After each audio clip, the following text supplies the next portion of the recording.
for tuning in.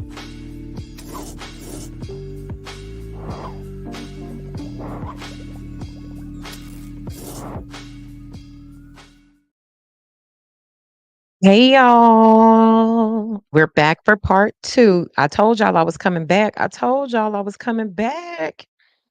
Now I can't talk to myself now. So y'all hoes, y'all people, y'all beautiful people, black people said y'all was gonna come back and talk to me. But I want to pull up something while we waiting for some of y'all to come in the room. Say hey, hey. If you in the comments, say hey. Give me a thumbs up. Give me a something while I pull this up for us to talk about. The discussion about Copa Americana, not Americana, Copa America, the soccer match was really good. Thank you again to Tamila, our special guest, Tamila and Tanya, who came on. Hey, what's up? Greetings. Hey, where you from? Where you from? Where you watching from? Um, and so we were talking about Copa America, the soccer match, how they mudded out Miami Gardens and dogged out the stadium and broke all they stuff. And so, you know what I like too? And I'm gonna keep doing it. If you got something that you want to say, you want to get it off your chest too, you want to talk about the some of the topics that we're going in, and you got something you want to add. Like, and I love what they had to add. Like Tamila was coming in from the residents' perspective, and Tanya gave us some context and background on soccer fans and the culture of it and being prepared. And so it was a real good discussion. Y'all, I went live probably about an hour ago. So if you want to go check that out, part one is up now on all of our platforms, YouTube, Facebook, LinkedIn, all the things. Um, Hey, what's up from Florida? Iowa Pele movement. Hey, hey. So go check that out. And this is part two. So if you saw the headline, you know what we talking about. I said Copa America, the potential Miami Northwestern and Carroll City collaboration event that had the people shook it. That Tyler Perry movie that y'all, I don't know why y'all had all that trust in that movie.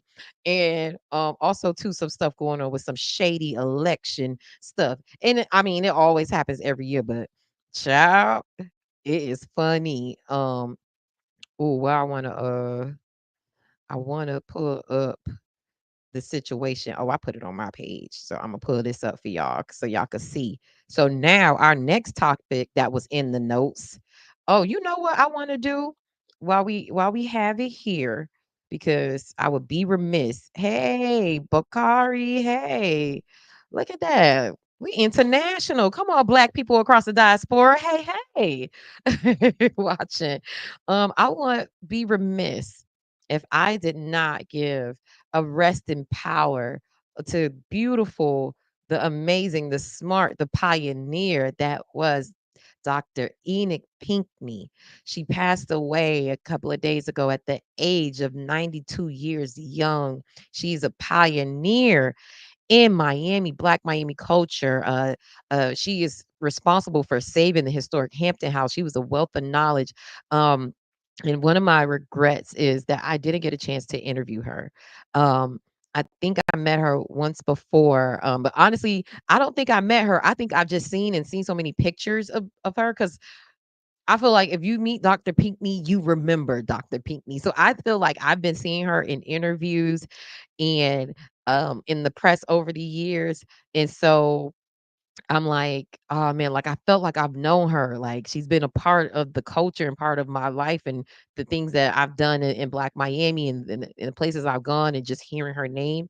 And so her legacy, it will live on. And I just want to send my condolences to her family, her loved ones, her mentees, and everybody that she's touched in the community and beyond. You will be truly missed. We stand on your shoulders. You're now one of our ancestors watching over us, and I just thank you for the foundation that you laid as a beautiful Black woman, as just an overall amazing human being. The work that you laid here in our community, that we can have a better future. Is the work that you've done in 92 years. Can you imagine the things that she's seen in her life, the wealth of knowledge?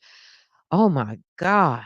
I'm about to go brush up on some of my Dr. Pinkney interviews. I know my boy Emmanuel George, he's interviewed her, and I've seen different interviews that she's been in. I'm gonna go brush up on them because yeah, she's the real one. She's a queen.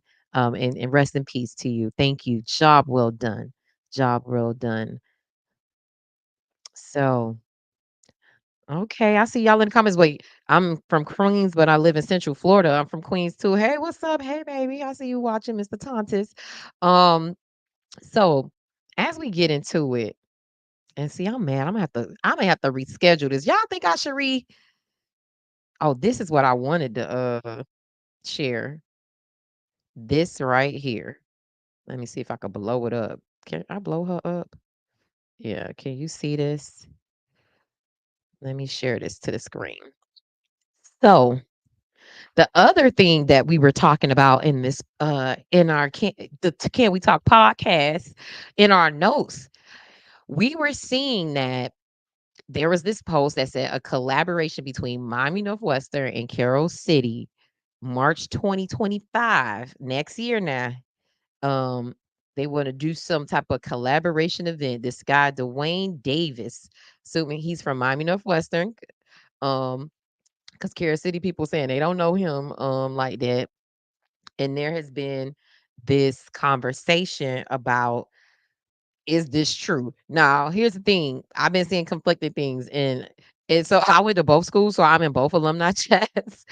So the Northwestern people was like, okay, like whatever. Like some of them was like, nah, but for the most part, they were pretty positive. Like, I ain't gonna lie, Carol City people, the Northwestern people was positive. They was like, if we could figure it out, like I think that would be cool. Or a lot of the concerns were like, well, what type of venue, excuse me, would be able to hold that many people or whatever. It wasn't as negative or rejecting as Carol City people were. They was like, no, ma'am. Like everybody in Carol City was like, hell no, no, we good. No, we don't want it. We don't want her. And I thought that was very interesting to see the two perspectives of the alumni. Now, here's the thing, granted, there are some people who like, nah, I'm not gonna do it. But from Northwestern, but for the most part, Carol City people was like, no, we good. No, we good. So here's my thoughts on it. I think that if properly executed, I think that would be major, but it has to be properly executed to the nines. Like I'm talking about professional people, the people who do Beyonce tour.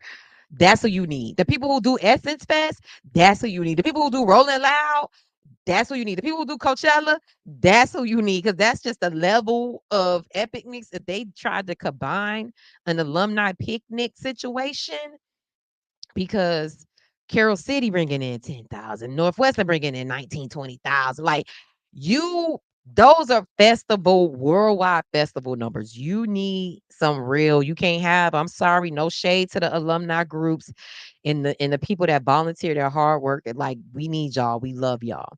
But y'all, we don't need no volunteers doing this. Y'all need for real professional event planners who understand logistics and security and security and security and security and security and logistics and security and security. Yep, I'm saying it, and y'all don't want to say it, but yes, we need to make sure it's safe. Um, we need somebody like that. Let it be done with excellence. Yes, that's right, Bakari. Um, and so I feel like if this could be pulled off without incident, it will set the tone for Dade County, especially here's the thing, and I want the people who organize this, if this happens, if they can keep in mind too the economic impact of activating two of the most engaged alumni groups in Miami-Dade County and get them, and everybody ain't gonna be on one accord, but if you could get a majority consensus or large consensus of this is the economic impact, this is the social impact, this is the educational or mentoring impact that we want to have on our schools and our broader community, it will fucking transform Miami-Dade County if they could activate in that way. And I ain't even talked about election stuff because that's a whole other situation. Because you just got a whole group of people that right there that are engaged if we talking about policy and all this other stuff. That's a whole other beast. If we could figure out the money situation where there's group economics and everybody is eating and living off of this situation, can you imagine what that does? Because here's the thing, what we've noticed, and as I said in my article, but I was talking about this situation. It was pretty much a love letter to Black Miami high school culture. I said, and I'm gonna pull that up for y'all so y'all can see. I'm gonna put the link in the chat so y'all can check her out because that's one of my recent article. Um, I wrote about a media outlet that called out Teddy Bridgewater. He was in a video promoting. It would be empowering. He was promoting West Fest, and that was an alumni picnic, and so he they the outlet called him out, so to speak, and I made a love letter to Black Miami culture in this article. And if you go to harlownewsmiami.com, it's one of our more recent stories. And so what I said there was that Miami Carroll City, they kicked off, this new, like, this thing of like this community of alumni picnics and bringing the schools together. I mean all the different classes together. So you got from your earliest class to your most latest class, and everybody gets a tent and they celebrate. And this is all Carroll City. I'm gonna give Carroll City their things, and everybody knows that I'm a little biased with City because that's my school. That's my school. Thank you. Um, Even though I graduated from Northwestern, in my heart, I bleed orange and black. It's even hard for me to say my school. Northwestern people don't kill me, but it's just that's the school. That's my neighborhood. I'm from Carol City. Like that's what it is. But anyways, they created this community, and it and actually was birthed from the Facebook group named after the hallway. And I ain't gonna get too much of the article away because I said that in the article named after Chief Hall. And so to activate in person, because it was this beautiful community bubbling on Facebook from the group, they created an event. Alumni got together, created this event. The thing was this: the older classes of Carroll City had already been doing the alumni picnic, and really, true T, all of the, especially in the urban core or the black schools, the black neighborhoods, all of the older classes had been doing alumni picnics. So this wasn't something new. It was just something new in the way that social media activated and engaged the community to say, hey, I'm coming to this. People were flying in from out of town. You got thousands of people showing up to a community event to celebrate the pride in their school. And so when Carroll City did this, other schools took note, and they were like, okay, y'all did one, we gonna do one. So the West did one, Northern did one, Central did one, Jackson did one. I heard Turner Tech even got one. Everybody is doing alumni picnics, and they're doing it big, and they're doing it in a way that is like a big family reunion vibe. And I love, love, love to see it because it promotes community and family and that bond that we need in our communities. And so with Carroll City being able to do this, if we're able to maximize the impact, because here's the thing though, every and I can't really speak for any other alumni picnics because I've only been to Carroll Cities, but I know at Carroll City there are vendors, they're giving away prizes, they're doing scholarships, they're partnering with the school. Like this most recent one, the school was able to do a fundraiser to bring money in, for things by charging for parking at the high school because the event was next to the school. You're talking about businesses, so all of this impact vendors and people with resources. And so you have this way to have this captive audience that is bonded by this one unique experience that they all have from going to that high school. And in Miami, I'll say this, and I've seen this: nobody does high school alumni and school pride like in Miami. Okay, the Miami people, and here's the thing, Broward people, are y'all doing alumni picnics? I haven't seen a Dilla alumni picnic or the Stranahan alumni picnic or the Miramar alumni picnic. Are y'all doing that in Broward County? I don't be seeing y'all going up like that. But then again, a lot of my content, I don't be seeing all the Broward stuff. Um, but Miami Dade, the kids have been doing their alumni picnics and having fun, and it's been a great way for people to connect. And so, if we are able to activate that on a large level through like this, A collaboration, to me, if it's done right, I could promise you Black Miami, you will see something. Because you know what you could do then? You can say, "We have a captive audience." We can activate people. You ain't doing right by us. Well, I have a whole way to engage with 50,000 people who live in this market, 100,000 people who live in this market. Maybe I'm gonna tell them to not mess with your business if you do something that's not beneficial to our community. Maybe I'm gonna tell them not to vote for you. Maybe I'm gonna tell them not to just F with you. Maybe I'm gonna tell them to do this. We gonna band together and do this, and we're gonna create our own. And I'm always an optimistic person, and I'm hoping that stuff like that happens. But like I said, the Carol City people ain't no confirmations. I saw Freezy said he ain't even talked to the boy. Why we even say this? But I almost feel like Dwayne is almost putting it out there to see if it will make sense. And I think if there is a world to start on a smaller level. And I saw somebody said maybe a bowling event, because Carol City does that like against the classes. Maybe it could be a school against school thing. Um, I think that people coming together and using their schools as a connection. I think that's a beautiful thing, and I think that's a good thing. And I think, like I said, if done right, is if executed in the right way, in collabing, I see no harm in that because at the end of the day, we're building community, building pride in school, and I'm hoping that all of that trickles down into the schools where you're helping.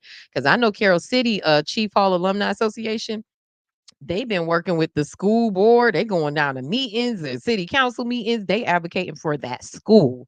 So that for them, they're like, this is a year-round thing. It is about our alumni, but it's also about our students and our future alumni and making sure they have the best support and supporting the principal. Shout out to Mrs. McKinney over there, Principal McKinney. Who was actually the activities director when I was at Carroll City. Love her. Hey, hey. But yeah, the alumni Chief Hall Alumni Association, my girl Kyrese and Mike Horn and Claudienne and all the other amazing people over there. I can't think of everybody's name. But y'all forgive me. Freezy, all of y'all are part of that. And I've been hearing too that the other schools are following suit where they're like trying to do more into their schools and make scholarships and support them.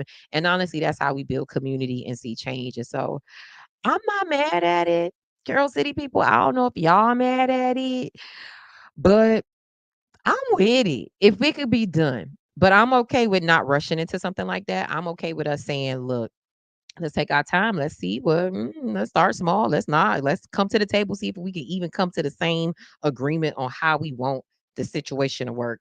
It's happy hour, so I'm drinking. Mm, but I like it. I like it. The next thing that I wanted to talk about before we get to this Tyler Perry situation, Imma tell y'all what my thoughts were on it. I wanna talk about, let me see before I could, you know what I need to do? Dang, I don't think I could be able to find it that quick. Imma have to search it on the internets.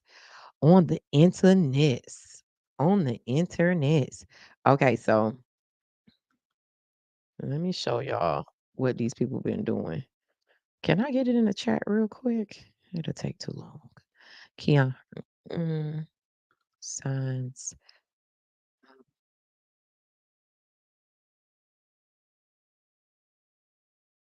Um, let's see. Let's see. I want to talk to y'all about. I want to talk to y'all about this, and this is just the easiest way for me to get this story to y'all because this is going to explain to y'all what the hell is going on. Y'all, somebody was arrested. This was last month. Somebody was arrested. Look at this picture. Okay. Do y'all see the man head cut straight out of it? Um, the somebody was arrested for vandalizing election signs, right? I've been hearing that these election streets is crazy right now. Crazy. The way the people are going. And here's the thing, I be feeling bad, especially for the local races. Although Keon, he raising a good little coin. So he was able to recoup his. But you talk about these city council, these smaller cities, and people chopping off people's head and painting on people's stuff. Let me see if I can get these pictures to myself. I'm a email them to myself. To see if I could get it to get these to y'all. But child, the people, do y'all understand? Look, we know people don't like elected officials, right? I get that. Sometimes they feel like they don't do the best job by us and blah blah blah blah blah. But for the most part, I like to think that people are trying their hardest, to do right. And they're raising money and they in the sun campaigning and raising money. And you mean to tell me that you gonna go and I don't know sign people, but I'm thinking this is a couple of $1,000 to get a sign done. These people putting their time in, and you go chop somebody head off. Oh, you got to be a evil person. And here's the other thing. I was like, well, is the all the candidates' heads getting chopped off or just heads? Is everybody getting vandalized? And it's a race? Because to me, I'll be like, it looks crazy if the other person head ain't getting chopped off. If mine the only one, it's giving like, did you send them? But from what the article seemed like, it looked like the man could have just been having some mental issues or something like that. Because I'm like, how is this okay? And I'm gonna say this. We know that, like I said, it may not be the most popular thing, and people may not really care for elected officials. But at the end of the day, it's people. Like if you was running for something, you get your putting your money in. You wouldn't want somebody destroying your stuff. I'm trying to pull up this other picture. Let me see if I can pull it up for y'all so y'all can see. And I have had people sending me these signs and stuff like that. We're gonna do a post about it. But let me show y'all this. This this was the lady thing that they had on did. Hold on, I got my alarm coming. My gratitude alarm. Every day at 4:45, I have a gratitude alarm to thank God and the universe for everything that He's done for me and will do for me and has done for me. Um, but yeah, look at this vandalism, vandalization of this lady stuff. I mean, I shouldn't be laughing. I'm like, what in the world? Just vandalizations. Somebody told one of the candidates told me that somebody stole all their signs. So you telling me the $1,000 that these people put into their local campaigns, y'all out here. To me, it ain't never that serious. And see, this is the reason why I won't run for office. Linda Julian, she's running for Miami Garden seat 5. We actually have an interview planned for her, candidate interview, and we're doing candidate interviews. So be on the lookout for that. We have a few in the pipeline that need to be published. We got a few scheduled, and any candidates, like I always say, we're open forum. So if you want to be a part of our candidate coverage, our election coverage, just reach out to us, get the interview scheduled. We're going to do as many as we can, so that you guys can learn from these people in their own words and give them more of a longer format to tell their story. Because a lot of times, especially in municipalities or local races, smaller races, you probably can't get on the TV and the newspaper. So that's why High Low News exists, to stand in the gap to say, hey, here's another outlet. Here's a forum for you to be able to share your views, and also to check out my Miami Foundation candidate forums that I've been doing for Vote Miami campaign. I did the property appraiser race. We did that last week. And then I have coming up District 3. That's actually Keon Hardeman's race. Is it District 3 for the county commission? And so him and Audrey Edmondson and another guy, don't quote me on it, but we'll be doing that candidate forum live next week, next Wednesday or Tuesday. Don't quote me. I have it out there. Go to Miami Foundation page. They got the information. But anyways, back to the candidates. This is why I won't ever run for goddamn office. And you ain't finna have me. Do you know how mad I will be? And yeah, that is a big old hole. You know how mad I would be if I was sitting in there in the hot sun, knocking on doors, fundraising and tootsie rolling and cabbage patching for support, and somebody came and graffitied my stuff or put my head off of the thing. Are you serious? Are you serious? Do you know how mad I would be? You know how mad I would be. Just and you know I'm gonna be thinking that the candidates, whoever I'm running against, did it. I'll be windmilling on them every time you see me. I don't need this is no why I don't need to be elected official, because I don't think I got the temperament. Y'all too nice. Y'all gotta have a certain decorum. That ain't for me. That ain't my ministry, because I could promise you. if I think you did this, then I'm gonna go kick all yours down. I'm gonna go throw all yours in the garbage then. We not finna do this. And I like to keep my peace, and I like to stay a peaceful girl. So I like to stay out of these situations because ain't no way. You ain't finna get me. You ain't finna get me. But shout out to y'all for wanting to run for these races, and hope y'all doing the good job. And for y'all who do, kudos to y'all. And the ones who don't, you need to lose your job. Um, but to the next story before I get up out of here. I have a meeting that I'm running late for again. But what we're gonna do, a part a part three? No, I'm not doing no part three. They're just gonna have to wait. Um, but the last thing, and this is just not even a discussion type of situation. This is just something that I want to make plain. And I love the way one my favorite personality, media personality, YouTube personality, whatever, all around culture critic and commentator, Quentin Funky Dineva Latham, who is a chief, by the way, Miami Carroll City, class, I think, which was 2000, Quentin, 2001. Um, he had something perfect to say about Tyler Perry's um new movie. Let me pull her up because y'all, here's the thing. The up and down, the bipolar thing that I've been seeing with Tyler Perry movie, and everybody is like, "Oh, it's so good," and "Oh my gosh," and "I can't wait," and a this, and a that, and a la la la, and a dee dee dee dee, but da da da da.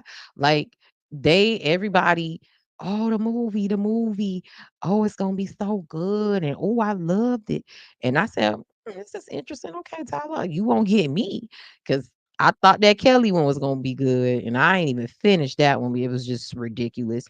And I and so I seen people saying stuff, and um I seen people saying stuff and like, "Oh, it's good." And then maybe let's say the next day, people were like, because this is what I know what happened. They were seeing all the praise from all Tyler Perry diehard fans, right? So people who may not say like this, who say Tyler Perry content isn't for them, I'm one of those people. I'm not his content wasn't made for me. I'm not a fan of it. I will say this now: that Diary of a Mad Black Woman and that Family Reunion, that's my shit. I like that. I like those movies. Oh, and Daddy's Little Girl. He got a few in his canon that I'm like, I really F with those Tyler Perry movies. They were done really good. The Family That Prays, that's another one. Tyler Perry got about 4 or 5 of them that I could rock with, keep on replay, like, because they were really good to me. And even with their um imperfections, it was still just a good movie and a good script and good acting and all of that. So that aside, I know what happened. Y'all saw people saying that they liked this movie and it was so good, and Tyler Perry got another one and it's so good. And y'all saw the people commenting, and you said you had already tapped out. You said, I'm not gonna waste my time with Tyler Perry no more. I'm not a fan. And y'all let the people hype y'all up to go watch this. And I saw somebody say I couldn't get through the first 10 minutes of this. This is ridiculous. This movie is trash. This is not good. And I said, there you go. There you go. Cause I said, ain't no way. Cause y'all like Jazz Man Blues, and that wasn't good to me either. Y'all kept saying, oh, he got a good one. It was a better one than the other ones, but when the bar is so low in the sense of like the level of the content that I like, I d- I I didn't like it. I didn't like that Jasmine. The way the plot and the way it ended. And so y'all let them people hype y'all up to making y'all think that Divorce in the Black was gonna be good. First of all, I don't even understand. Like the title was just giving me too much. Like, but anyway, the last Tyler Perry movie that pissed me the fuck off was that Acrimony. I was so mad at Acrimony. I couldn't understand it. It was just divisive. It was insane. She turned into a witch at the end and floated back on a boat. I was like, I don't understand what's going on here. And I was like, I'm not finna let Tyler Perry piss me off like that. I paid money to go sit in a movie theater to watch Acrimony. I said, Tyler Perry won't get me this way no more. You're not gonna get my hard-earned dollars to get me into a place to spend money. And so y'all got duped, and people made y'all think it was good, and y'all went and saw it. And the people who are not his fan base. But here's the other thing: because of that, because of the hype, he always gonna have good numbers because one, black people gonna support black people. Also, two, just that increase in that bump, that shows the studios and the people like, hey, and here's the T. I'm not even saying that Tyler Perry shouldn't keep making movies. I just wish because I really like him and I like what he stands for, and I love him as a businessman and as a person of what I see as the person. Like I want here's the it's almost like Tyler, we're kind of like, Tyler, can we want to support you. We want to enjoy this. You a black man doing amazing things. Like we want to support your art. We want to pay the money. We want to do this thing. I want to watch it. I want to run up the views.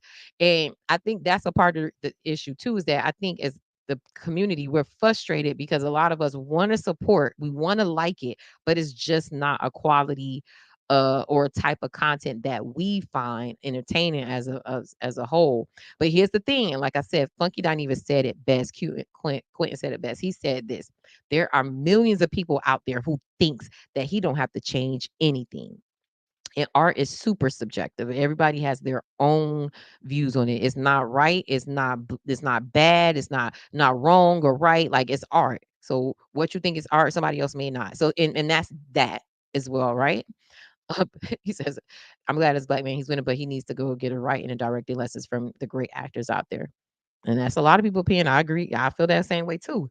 But Quentin said something that was really, really poignant when it came to this. He said Tyler Perry, because he was commenting on of from formerly of the real host saying that Tyler Perry need to get better writers and directors and blah blah blah. He said, look, this man done made billions of dollars doing this. Millions of people love what he's doing and say he don't need to change a damn thing. Okay.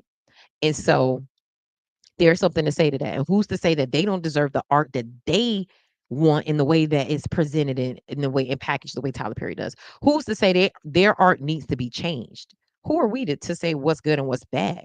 It's subjective. I think it's bad, but that's my opinion. But other people think it's great and it's good, and clearly he's making the money. So who are we to say he needs to change anything? I wish he did because I want to support it and I want to do it, but I want to give the black man the support, but I it's not my cup of tea, but I'm but by all means, I don't think he needs to change anything because we say he needs to change it. And here's the thing, businesses at the level that he's in, they change things when the money and the data shows up that it should be changed. So here's the tea. If the millions of people are watching it, they buying it, they supporting it, Tyler Perry got a formula that works. And I ain't gonna lie, low key, he's inspiring me to shoot something. I was talking to somebody the other day and saying, you know what?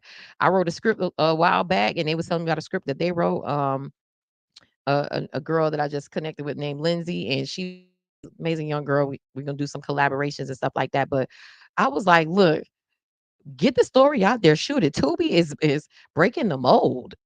People are just saying, "Hey, f the whole quality of stuff. I just want to share this story and build an audience and build a base." And I'm not mad at that. Putting it on YouTube, putting it on these different platforms, and seeing how people receive it. And here's the thing: if you watch the very first episode of Awkward Black Girl by Issa, the thing that catapulted her to superstardom, it's not the best shot, it's not the best acted. Now here's the thing, the script was always good, the writing was always good, and I will say this, when you see something that's like a little bit lower quality or budget, you're expecting I see your arrow. You're expecting, hey, Tamila, I'm finna jump on our meeting in a little bit. Give me 5 minutes. Uh, you're expecting that a certain level of things. And I'll take that back. The acting was really good on Awkward Black Girl. It was really good on Awkward Black Girl. It just wasn't shot in the best quality of things. Like sometimes the sound was off and whatever, and or the angle. But you could tell that these were probably like film school kids that were testing out things and having fun. But I said all that to say this: like Tyler Perry, I would say the thing that he's good at and what he has inspired people to do is to just go out and make it work with what they got and not waiting for somebody to give them a big budget and a shot and all this other stuff. It's like go make your shot. Like I like what he said on Black AF. And when he was there, he's like, y'all asking to be at the table. He said, I built my own table. And I'm like, that's what that is. If the example of anything else, maybe we don't like the content and the production and the wigs and all of that stuff. But he has taught us that. And I think there's a value in that. Could you get me to go watch this? Maybe if I feel like laughing or, like that's how I take these like type of movies. Like I watched a few Tubi movies just to laugh, like, um, because I come in with the expectation that there's going to be something that's problematic in the script that's going to be laughable or so unrealistic. But I also to understand that there's a value in showing us the example of somebody doing things and being successful at it and saying, "Hey, go build your own shit and don't wait for them to come give you anything." And you know what? I was talking to somebody else too about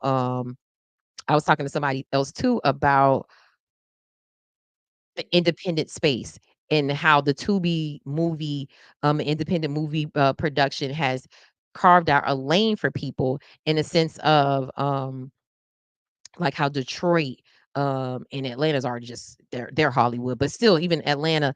And I'm like, but Detroit has a chokehold on independent movie making. And I'm like, when is Miami going to have our independent movie time? When are we going to say, hey, this is what we're doing? It was okay. The main actors did play their roles well. Okay, that's good to know. But Kari, okay, I may give it a little shot, just like I said, with low expectations, because that movie with Kelly was not good. But when is Miami when is Miami gonna have our takeover? Like Detroit people are killing it and they're just producing stuff. All that stuff you see on TV, a lot of that is made in Detroit. And I'm like, there's an opportunity for Black Miami and Black South Florida to be able to get in that space. And I've read something before that said that Florida and Miami, particularly are great places to shoot content. And it's like a lot of great sceneries, and you could almost have different type of scenes and sets because of the type of landscape that we have. So you could almost make anything in the world, like just based off of our landscape. Like you could be anywhere in the world and have a set that looks like that. Although AI is going to be changing the game as well. So I would say that I wouldn't say I'm looking forward. I want to connect with people in Miami who are in that independent film space, who trying to like make a name for themselves and try to be out to get their content out. Y'all come to High Low News. I collaborated with my girl Corey Love. She does a lot of Black independent film reviews and TV reviews. And so if you're out there, if you're making content, um if you need a platform to share your story, let us know at Hilo News. We want to make sure that we're supporting our film and TV community. Oh, you said it was Kelly did play her good part, her part good. Kelly did not. She was very stiff. Tubi has made anybody with a camera think they can just make anything and put it out there. But that's the point of it though, Tontis. Like you can. You can. That's the whole point of it. And here's the thing. People making 50, $100,000 off of those independent films is what's the difference between it being what's the difference between people like back in the day making an independent film that wasn't good? They probably just invited their family or friends or community out to see it. And it was that. Now the in today's world, you can make an independent project and put it on Tubi, and people make money off of it. I'm not mad at that. Put it on Tubi, put it on YouTube, get it out there, build an audience, awkward Black girl your way out. And if that's your passion, you have a lane. You don't have to wait for somebody to tell your story. Like you don't have to wait for Hollywood to green light you and give you this big budget um to tell the story. If you want to do it, you could do it. Yeah, she was very stiff. Child, let me hop off. I know my girl's gonna be so mad at me. Shout out to the Miss Black Florida USA board, our executive director Nari Fitzgerald, our board member Tamila Mullings, our board member Chris Shea, and me. I'm a board member. I'm the vice president of the Miss Black Florida USA Scholarship Pageant. We're going to be bringing it to the Tampa Bay area in November of this year, and I'm going to be interviewing some of the it's creative production, bad production, whatever. I'm going to be interviewing a lot of the candidates and just telling you their stories. And we're the Hilo News is the official media partner of the Miss Black Florida USA Scholarship Pageant. So y'all stay tuned. We're going to be giving you all of that information about the pageant. If you want to know more about it, go to Miss Black Florida USA Instagram and Facebook. I don't know the exact website. But if you go to Hello News pages, we've been posting it, so you'll be able to find the information easily there too. So until then, I appreciate y'all as always. Head to hellonewsmiami.com right now. Sign up for our email newsletter. We put out exclusive content for our loyal followers. Follow us on Instagram, Twitter, Facebook, all the things. We are there. Support us there. Also, too, if you like this, like it and share. YouTube people, like us, so we could. Can somebody? I'm putting it out there in the universe. Somebody help me figure out how to get our YouTube going because we got over 100 videos. I don't even know how to get her going and get her growing and monetized. So I'm putting it out there in the world. Somebody gonna come and help us figure out how to get our YouTube together and get it growing.